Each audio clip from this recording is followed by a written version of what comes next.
So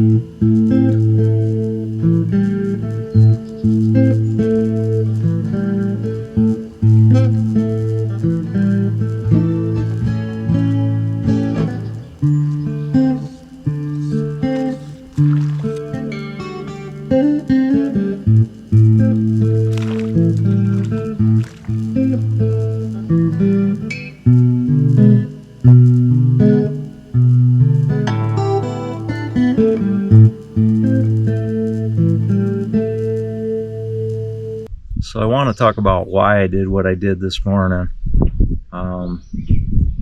Had a nice morning, calm wind, and the sky was overcast, which is great. I'll show you a shot of the sun later.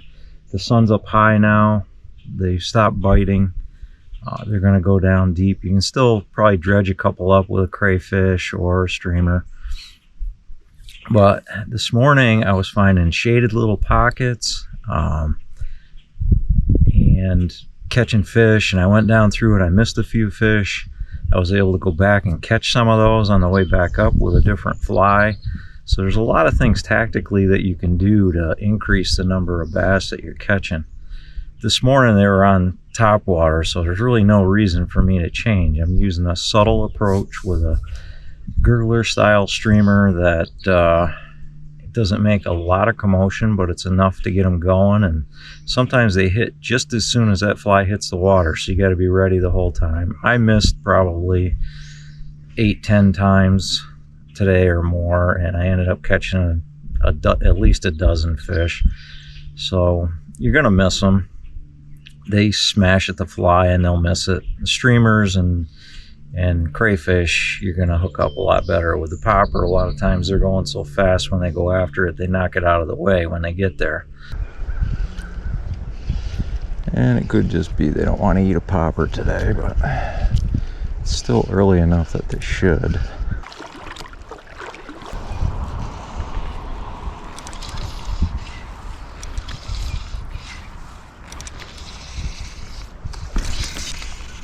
He ate as soon as that hit. Not a big one, but as soon as that fly landed, he ate it.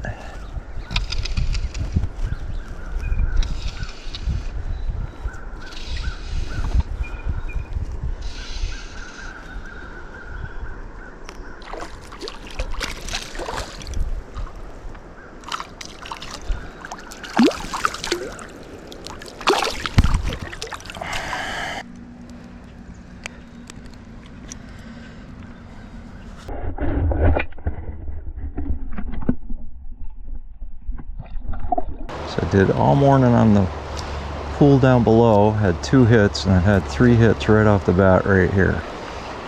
So it's just the difference in where they're at. So these pools are still in the shade, so I'm going to fish those. That one's probably going to be good for a fish.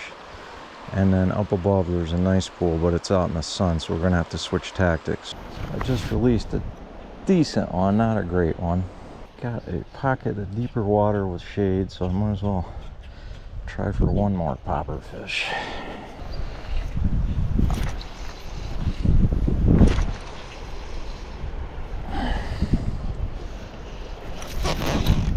And there's a fish. Ah, lost him. I gotta change that fly. I keep losing fish. I don't have a hook sharpener. Just gotta walk way up, probably about,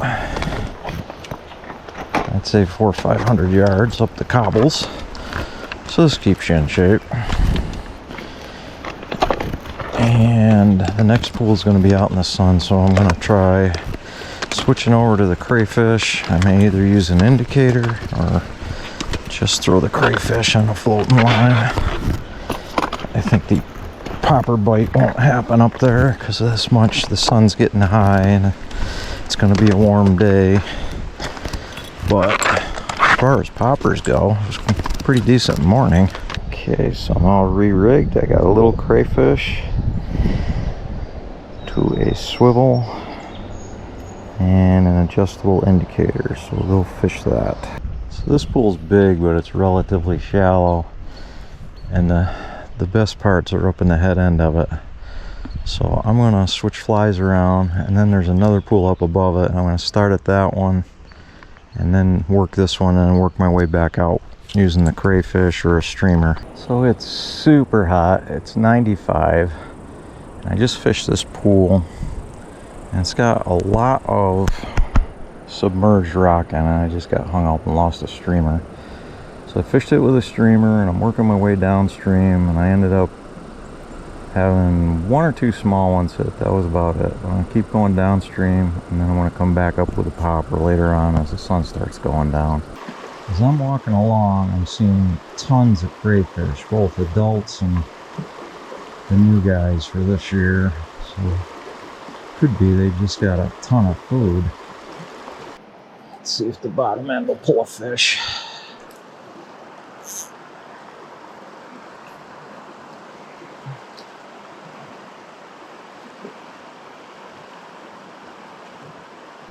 So, fished downstream with the crayfish, caught 3, missed 1 or 2 bites. Gonna fish back upstream with the popper because the sun's dropping down. They're gonna be more inclined to hit the popper.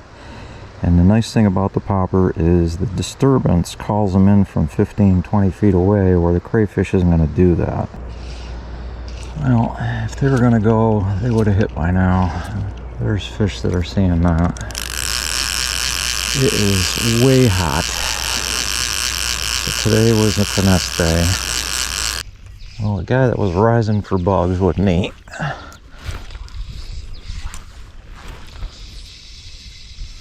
But somewhere over on that bank with those big rocks, there's got to be a smallie that wants to go. Like that one. Oh, lost him. Move up. Moving on up.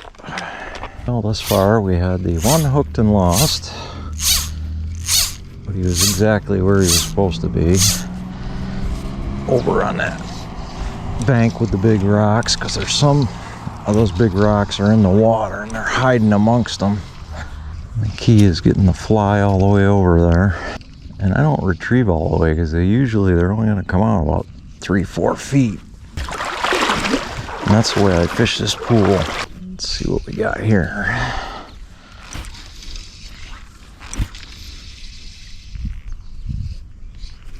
So straight across from me, that rock that's out in the water, I'm thinking right in that pocket behind it, there should be something. Well, if not there, up a little bit. Right in there. So for here, it's going to be in front of the rocks. Right up against them. Nothing.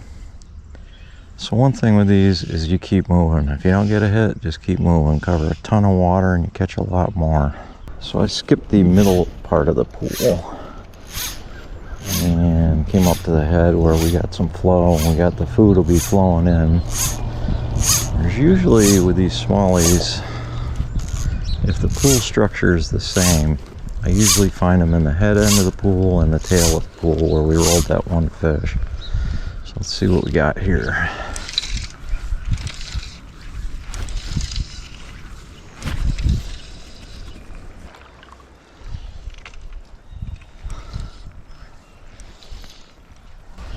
I like that spot, that little cove back there. Okay, so there's the creek mouth. So from there down about to there should be a fish. They might be small guys, and then back in that cove there should be fish, and then right into that slot there should be fish. So let's go try this. Let's get a quick shot in this deep slot here, just in case. Okay, wait out a little bit.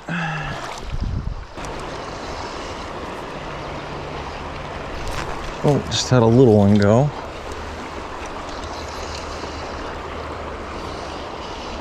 Right up the creek mouth. There's one.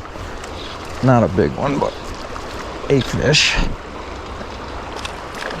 Oh, he self-released. Oh, I just missed one. So there's a bunch of fish stacked up in there. There must be cold water coming in. Move up a little bit.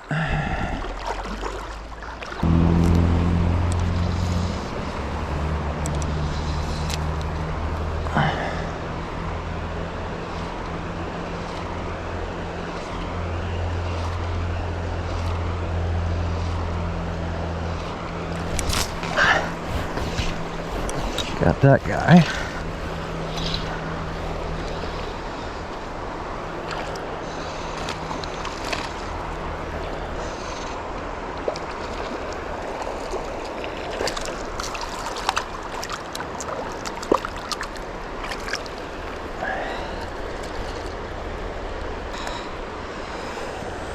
Decent little guy. There you go. There's gonna be more. Hoping to find some bigger guys. So now there's two current flows coming into this pool. One over on the far bank and the one right where I'm standing. And stuff like that stick sticking up out on the other shore right over here looks good. This whole trench where the water's moving, the deep water, that's gonna bring them food.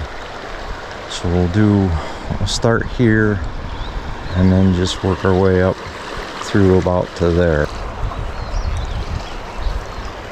Throw a short shot so I cover that deep pocket just in case. I want to go behind the stick way long. Just move a little bit here. Nobody wants it. Or nobody's home.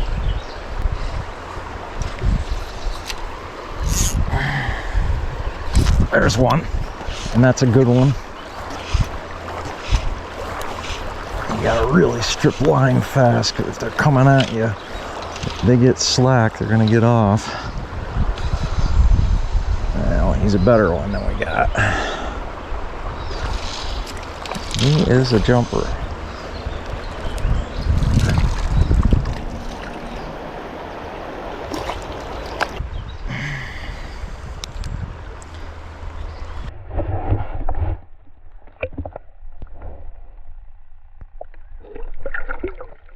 Usually the fish are going to be in that calm water up by that deep bank, just like that last one was. So now we gotta move. This is usually dead, but try where the flow's coming in. Oop, just had one grab it, not a big one. So these pools are still in the shade, so I'm going to fish those. We'll hit these little shady spots and work up. So I had one hit over there that I rolled and lost, and then this guy grabbed it and inhaled it. They do like the shade. See if I can get maybe one more out of here.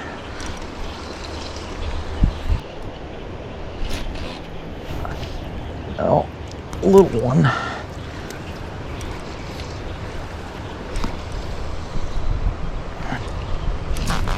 Same spot. Not a big fish though. Gotta move up. So those bass are right in that foam line where that current is feeding them food. Well, that's about it for this pool.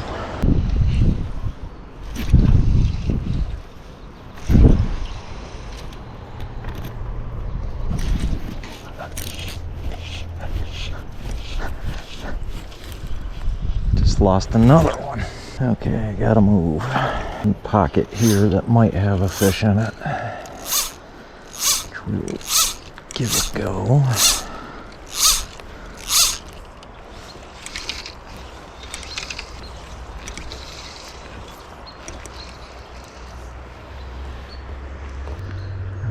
Nothing. Move down. No takers. Longer cast over there. Gotta be a bass down below. I just saw a bunch of minnows jumping out of the water to get out of the way. Move down. So it's super hot. It's 95. And I just fished this pool. And it's got a lot of submerged rock in it. I just got hung up and lost a streamer.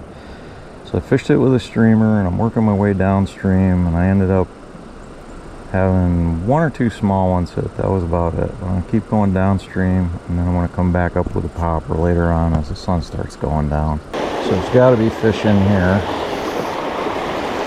Nice oxygenated water coming in on a hot day. Fish close. Make our way out.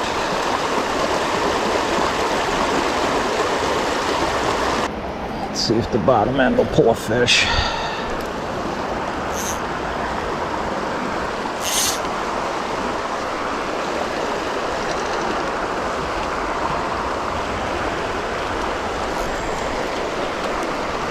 That one ate. That's a decent one too.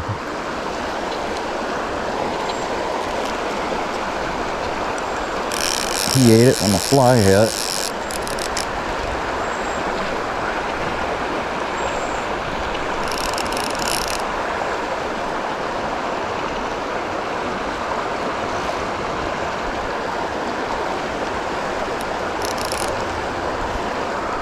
Crayfish eating smallmouths.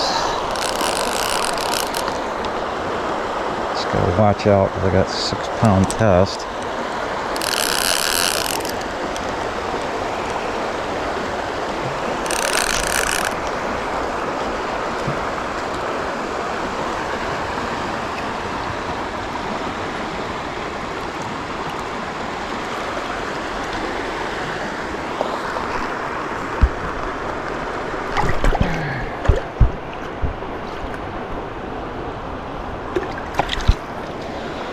There we go.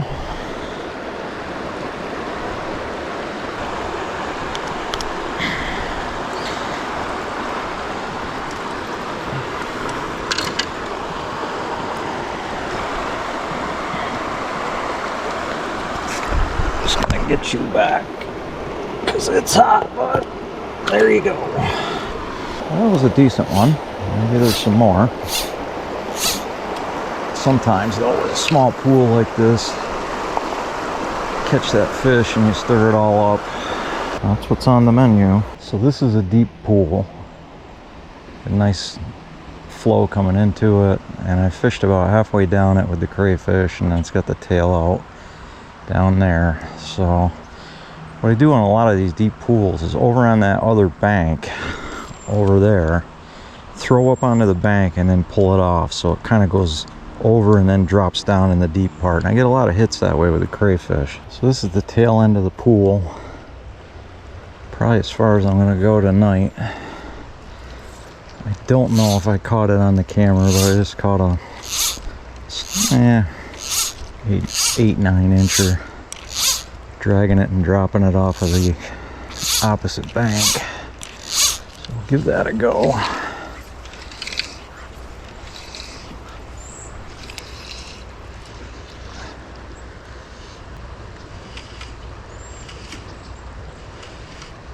Dragging it through the sunken rocks. A few more shots with this.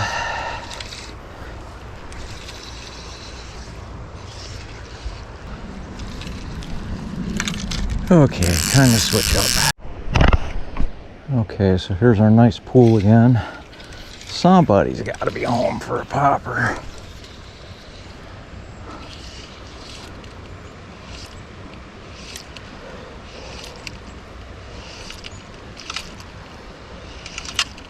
Let's throw one closer in first.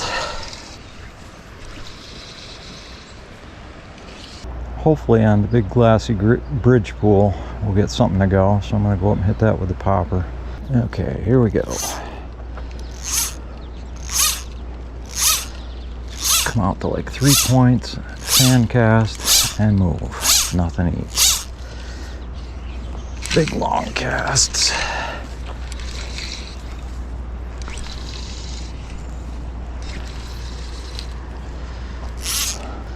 just saw a bass eat on top, but it's way across. I don't know if I can get to it. Well, now I'm obliged to go wade out and see if I can get that. The fish is rising to caddis or something. It's right on his head. Nope. Well, if they were gonna go, they would have hit by now. There's fish that are seeing that. Well, it's another morning on the Bass Creek, and I came to a different spot today, and the reason I came to it is that the stream is low, and this spot has some really good big pools. So there's gonna be bass in these huge pools. So I'm kind of skipping over the shallow water and coming to something where I know I've got big pools and good numbers of bass. So let's see how this goes. It's gonna be technical fishing because the water is so low and so clear. They're gonna be tough to catch. So I'm probably gonna go downstream a bit and then work my way back up through the big pool here. This is a real deep little mini pool. But it's deep enough that there's going to be some fish, and there's current moving through it, so there's food moving through it. I would be surprised if there wasn't something in there.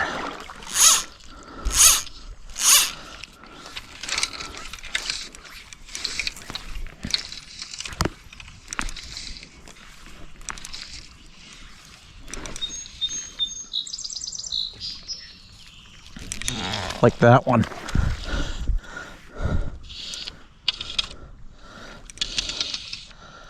Right where he was supposed to be.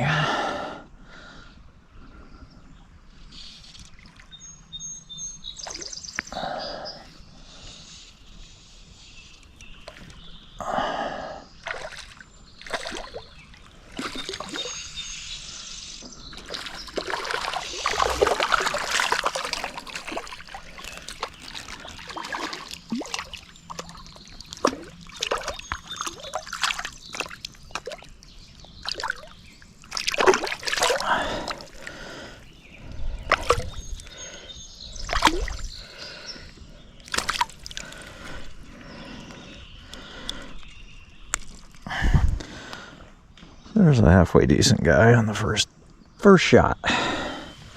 Get him back. It was just the perfect cover. I think there's going to be more in there too.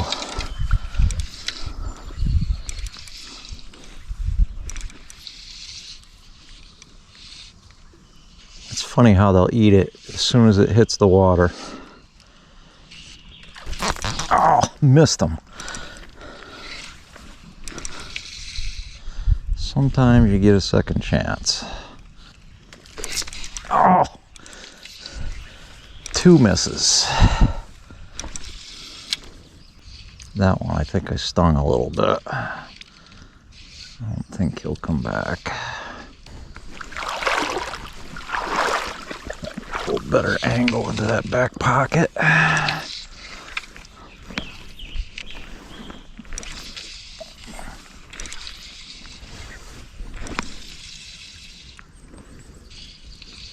Okay, so three eats out of that little pocket. Got another deep pocket coming down through here. Might be good for a fish. I'm skipping over all the shallow stuff. I'm only stopping for where I think there'll be fish. I completely missed the fly, and that was a decent fish. Right where he should have been. Sometimes they'll come back. Most times they won't. Well, I figured there'd be one in there. Another little mini pool.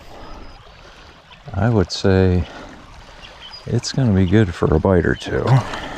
Merged rock over there about the size of a riding lawnmower. I will bet something's laying next to it, but I want to try the flow coming in first. Make sure I'm not throwing the line over a fish that I could have caught. I'll move down a couple steps. Bunch of baby smallmouths. I'm just doing real little twitch retrieve. I'm not blasting the popper. Real subtle. So this is kind of a wide, flat pool. And I'm looking with my polarized glasses, and the top end of it looks kind of shallow. But if you look at this bank versus that bank, the bank on the right-hand side over here is steeper, so the water's going to be deeper over that way. So I'm going to work out and then try to hit some stuff along there. I might go across and go back up and hit the next pool. So there's submerged rocks, and then just off of it is deeper water, and that's right where I'm catching them. I caught two coming across. Gotta move a little bit.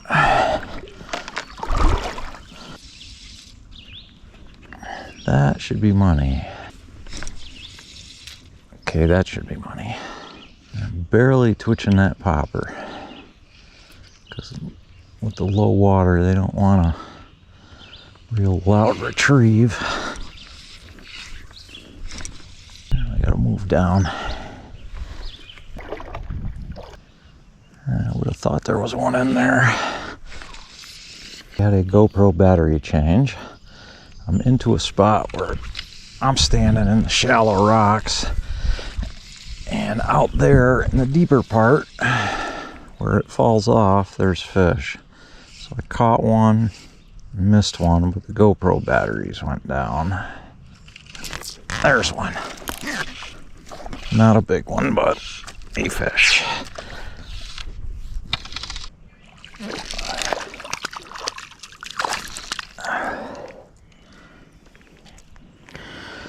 There you go.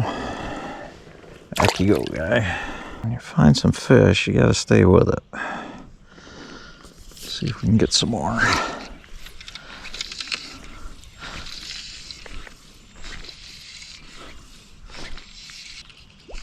There's one.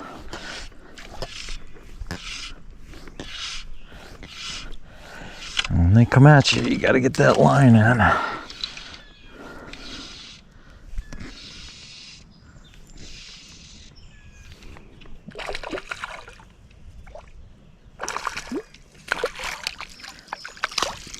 Catching a lot of them in the 8 to 10 to 12 range. I'll do a release shot on him. I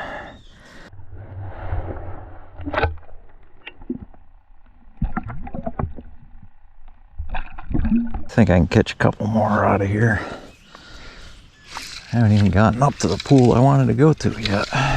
Today's a real good popper morning because it's overcast.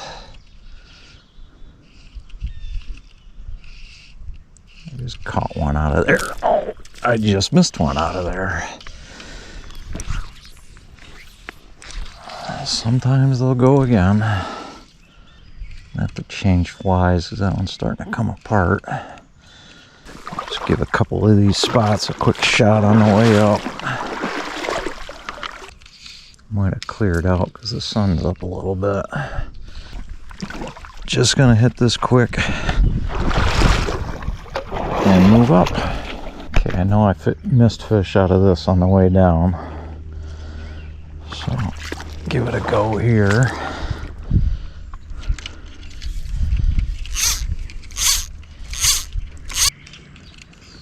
Guess they're not buying it again.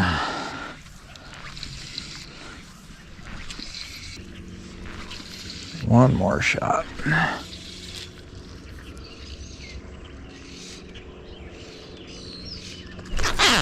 Got that one. That one feels decent too.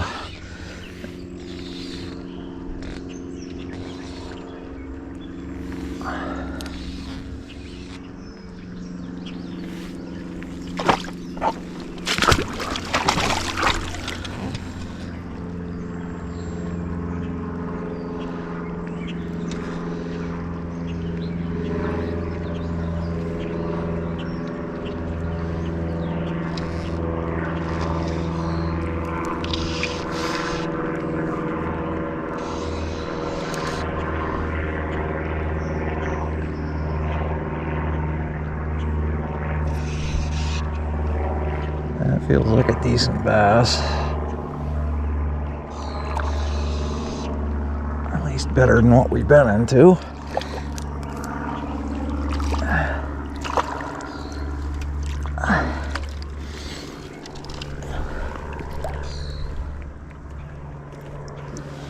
That's the big guy of the morning.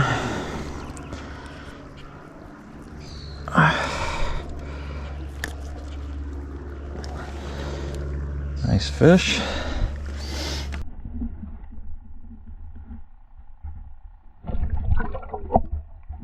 I think I missed one out of here too, so I'm going to try that. That last fish, there's a good point to that. If you're fishing downstream and you hit pool number 2 or whatever, and you miss a fish, a lot of times after you've gone down, you fish for a ways and you've rested that spot, that fish will go again. They were in that pool, they just didn't, they weren't in the same spot. They were in the morning when the sun was lower. Had nothing going here. That's right where they were this morning, right under that triangular rock. Try another shot here.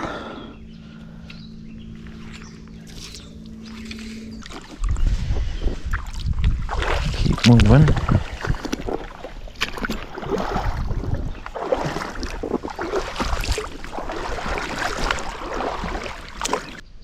He's swimming underwater, but I just had a giant beaver come by me. There he goes. Some little guys. So it was a good morning. Case study in having fun with poppers. And just like most of the summer, it died out. At about 10:30, action stopped. Probably could have picked up another couple with streamers, but I was trying to fly the drone and get more footage. When you fly fish for smallmouths, you have to play the sun.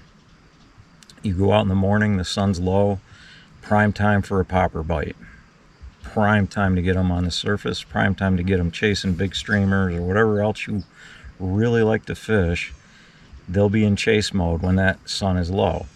You get towards 9:30, 10 o'clock in the morning and the sun starts getting higher and the bite is always going to slow down. And that's when I usually fish finesse, fish a crayfish pattern under an indicator. You could also fish, I have a Helgramite pattern under an indicator, something like that, where it's down in their face, they're not going to have to go up into the sun to chase it. So what have we learned if nothing else? Well, I'm glad I recorded this evening, because it just shows you smallmouths aren't always a pushover. I had to really work to catch the 3 that I caught, and had to use finesse technique that very similar to trout fishing to catch them. They're just not going to chase anything. The water's just too warm. It's 95 out. That's kind of the way the dog days fishing goes. A lot of times it's indicator fishing with a crayfish or a dobby fly, but that's okay. Still like to get out, have some fun. No more takers. Gonna move down. I like to keep moving. Just because you caught one fish doesn't mean anything else is gonna go. Keep trying it, but if not, keep moving. The more you move, the more fish you catch.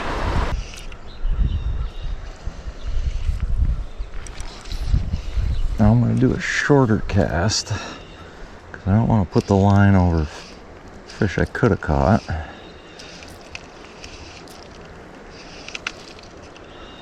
So now I'll go out longer.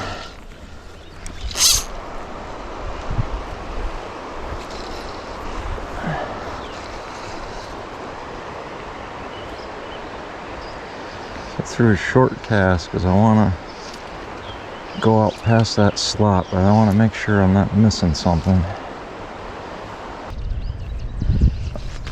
Just had a little one hit. What they're doing is you hook them and they run right at you, and you gotta get that line in as fast as you can. He was right up against that rock, right where he should have been. So fished downstream with the crayfish, caught 3, missed 1 or 2 bites. Gonna fish back upstream with the popper because the sun's dropping down. They're gonna be more inclined to hit the popper.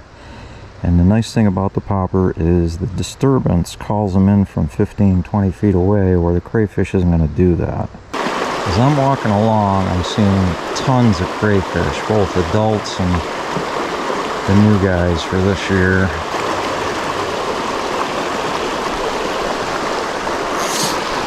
What I'm doing with that crayfish is I'm mending the line upstream and just kind of letting it drift down like it's a dislodged crayfish. And as it gets over close to the shore, I'm bringing it back in short strips. So it kind of looks like the real thing.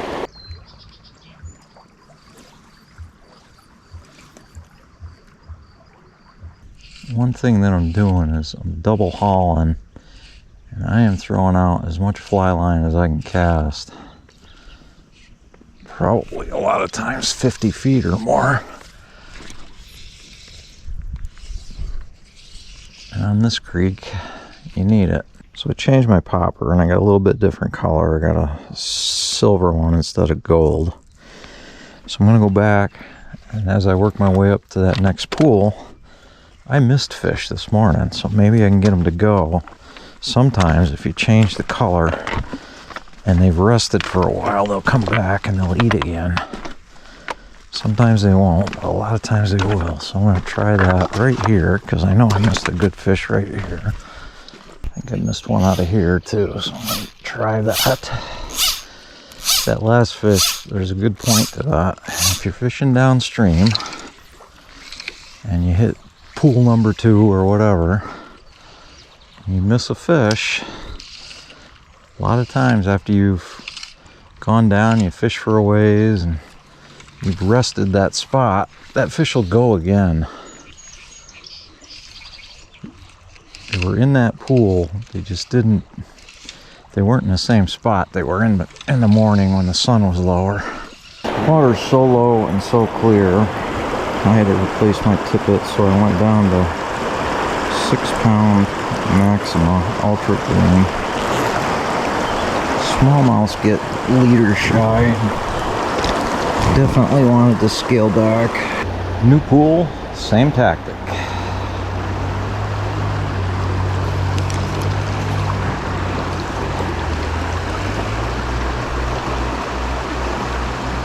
A short shot. It's almost like I'm nymphing the thing. Kind of a combination between using it like a nymph and a streamer. So that's okay. I want to talk a little bit about gear. So we're out in the middle of the summer. It's middle of July right now. This is my favorite rod. And it's a 10.5 foot 7 weight. And there's something to be said for longer rods. The reason they have spay rods is so they can cast far. Well, on a big wide open stream like this, you need to be able to cast a long way. And I'm throwing out as much fly line as I can at times. I'm throwing 50, 60 feet out trying to get to a spot, and it pays off and you get hits. I've gone fishing with a lot of guys, they only fish for trout. They can only throw about 30 feet. So there's bass that they can't get to because they can't cast out far enough. And I think the long rod, especially with these smallmouth streams, makes a difference. The streams I fished in Pennsylvania are the same way. They're huge. You got to be able to throw a long, long line. So that's important. My favorite rod is a 7 weight. The line that I use is a multi-head line, so it's got a floating section. I can put on an intermediate, and I can put on a couple different weights of sink tips. So the one line does it all. I really like those. They do a great job, and most of the time I'm using just the floating line, but there's times where I've got to switch it up and I've got to go to an intermediate or a full sink on the tip. So that works good for me. I don't have to carry an extra reel or an extra spool.